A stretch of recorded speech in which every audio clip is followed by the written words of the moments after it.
Hello mga Mars! Samahan nyo nga pala ako sa bagong chismis ng buhay ko. Ngayon nga sa pangatlong pagbubuntis ko ay talaga namang hindi ko maintindihan ang aking nararamdaman. Palagi akong gutom. Huling check up ko nga pala sa OB ko ay sabi ng OB ko ay napakataas na sugar ko. At sabi nga niya ay mag-diet nga daw ako sa kanin at yun daw ang nagpapataas na sugar. Kaya yan, kain-kain na lang ako ng tinapay, silip-silip na lang ako sa kanin kahit gusto kong kumain ng kanin. Noong hindi ko pa nga alam ang resulta ng laboratory test ko, ay talaga namang kahit madaling araw ay ako'y bumabangon para lang kumain ng kanin. At siguro sa isang araw nakakailang kain ako at sarap ako sa kanin. Halos hindi ko na nga alam na nauubos ko na pala yung sinaing namin na 6 na takal ng asawa ko. O diba, hindi ko akalain na aabot ako sa ganun na tataas pala yung sugar ko. Dahil nga sa una't pangalawa kong pagbubuntis ay wala akong ganong naging resulta sa mataas na sugar. Kaya kain lang ako ng kain hanggat nagugutom ako. Yung pala masama pala yun. Dahil hindi din kasi ako maarte ngayon sa pagkain or kahit sa anong ulam, kaya kain lang ako ng kain. Ewan ko ba?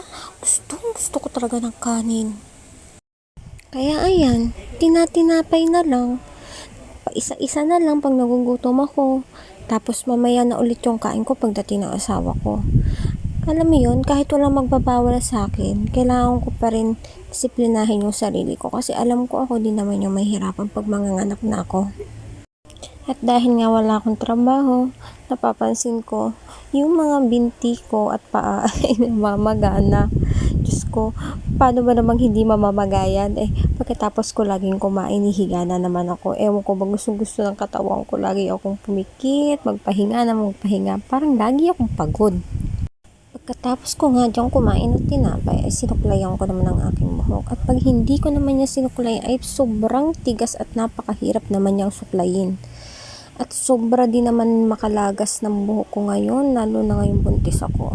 Pero lately, talagang nanlalagas na yung mga buhok ko.